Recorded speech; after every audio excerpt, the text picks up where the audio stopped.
Hey everyone, it's Jen, and it is the middle of November. I swear, just a few weeks ago it was summertime, and now we are just a few weeks away from kicking off the holiday season. So I decided this is the perfect time to let's have a Q4 pep talk, okay? And I really think we need some actionable steps to get us through the rest of the year and get us best prepared for 2024 because it will be here before you know it. So let's go through a list of do's and don'ts for Q4. So, for the do's list, number one, we need to start making plans for 2024. And what does that mean? We need to start really setting some goals and what we expect next year to happen and how we are going to do that. Now, this isn't going to be, I want to hit 200,000 page views a month. I want actual actionable steps on how we're going to do that. Are we going to focus on a different type of content? Are we going to do this? Are we going to do that? Let's figure out exactly how we're going to do that. Now, number two, this is a big thing with a lot of the updates. I want you to start looking at your user experience. I want you to go check out your homepage and your menu, like your navigation. And I want you to ask yourself, does how I have it set up right now help the reader want to stay longer on my site? Or is the content kind of hard to find or hard to browse? Because we want to get people onto our site and we want to keep them there. So we want to make browsing and just really navigating through our site as easy as humanly possible. Notice I said humanly and not computers, because Google will find your site and figure out how to get to all your content, but the average human will not. We want to service the human. Okay, number three, social media. I want you to think about starting some. And when I say some, I mean I want you to pick a social media, just one, and really go for it. So, whether that's YouTube or Facebook or Instagram or Pinterest, I want you to pick one and I want you to start making a plan to make it happen. But don't spread yourself too thin. You're not going to start by saying, oh, I'm going to pin 76 pins a week for the next 12 months. No, you've got to start small. You want to figure out how you're going to create pins. What's the best strategy? How am I going to do keywords? Let's start off with 2 pins a day. Then let's build on it to 3 to 4 to 5. So start small and start building it up, but let's tackle a social media this coming year. Now, number four, we're going to start looking for content gaps within our own sites. So I want you to really look at your categories, and hopefully you've already figured out with the navigation and the menu that your categories are nice and succinct. Then we're going to look at them and we're going to see, are they full? Are they hitting everything in that topic? And we're going to make sure that we fill in those gaps so we can have more topical relevance in that category.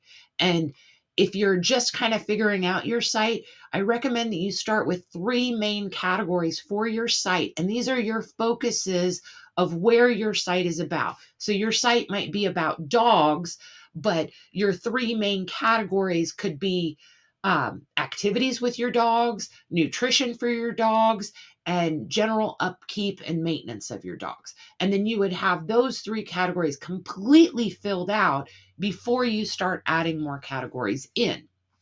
Now, the last one, number 5, consider adding a news segment to your website. I recently came across this website called prnews.com, and I'll put a link down below. And basically, you can search for press releases in your niche, and then you can be the first to write an article, do a YouTube video, or even put it out on Facebook or Instagram with new information that no one else has seen, because odds are good they're not searching for press releases. So, same thing again, if you're in the dog niche, you would go in there and search dogs, and then you would get information about new products, new services, new anything related to dogs. And if you find it interesting, you could share it with your readers. Okay, now that we finished the do's, let's work on the don'ts. Okay, number one, I see this a lot, and we need to stop comparing ourselves to other sites. This can never end well. And you cannot compare your site to someone else's site and know the whole story. You don't know what they're doing behind the scenes, you don't know what they're doing to drive traffic. Maybe they're doing some black hat stuff or some white hat stuff. You're never going to have a full picture unless you somehow manage to contact that site owner, and they're going to be willingly giving you their whole content plan and strategy, which I doubt many people will do. So let's stop doing the comparison. Number two, we've got to stop mourning the loss of our traffic. I get it. HCU and the updates have just knocked us all around, but you know what? Let's get over it. It's done. Let's start climbing back up that mountain. Let's take a look at what Google and other avenues, like if you're already on Facebook or Pinterest, start diving into your analytics and your Google Search Console and see what those platforms like of yours and what spreads well, and keep doing that. That's how you'll know what your site basically is known for on those platforms. Number three, we're going to hold off on any huge major changes. Right now is not the best time to change your theme, to redo your whole site structure, or even to quit. If these are things that you're thinking you might want to do, now is the time to research those items and figure out which theme is going to work best for you and really deep dive before you make those changes. If you're thinking about quitting, let's work on your exit strategy and really nail that down before we just unplug it and walk away. Number four, don't start copying everyone and everything.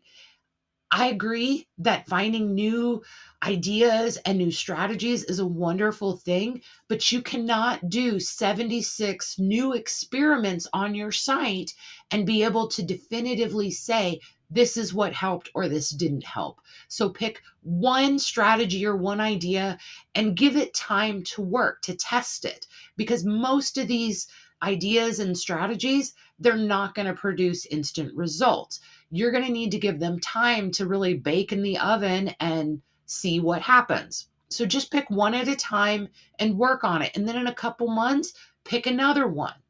Now, the last one, start some new keyword research. Okay.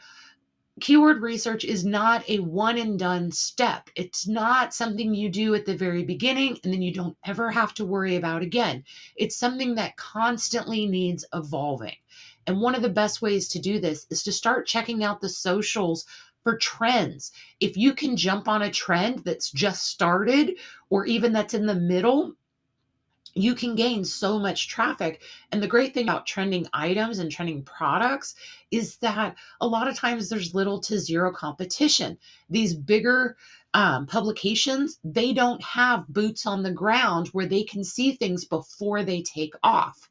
So you, as kind of a solo entrepreneur or have a small team, you can jump on trends right away. So that should definitely be something that you look for, but it's not the only strategy. We don't only go after trending stuff, we also have to keep up with some evergreen content as well. Q4 is going to be done before we know it. And so we need to focus on 2024 so we can start the new year on the right foot. And the best way I can explain this is 2024 is going to be a journey. And before we go on some massive trip, we really need to plan it. We need to make a roadmap. We need to find the most efficient ways to get to each stop on our map, and we need to plan it. Like, you don't just jump in the car and take off. You have to pack, you have to plan. Let's get that stuff done now. So starting in January, when we're back into the thick of it, we have a map. We know exactly what we're going to do. We have a guide. So I hope y'all are looking forward to the end of the year and the start of the next year. Please comment down below. Tell me some new things that you're planning on doing. Are you finally going to tackle that YouTube channel? Are you going to start Pinterest? Are you going to revive a Facebook group or a page? Let me know. And coming up soon, I'll be telling you about my plan for 2024. So see you guys later. Bye.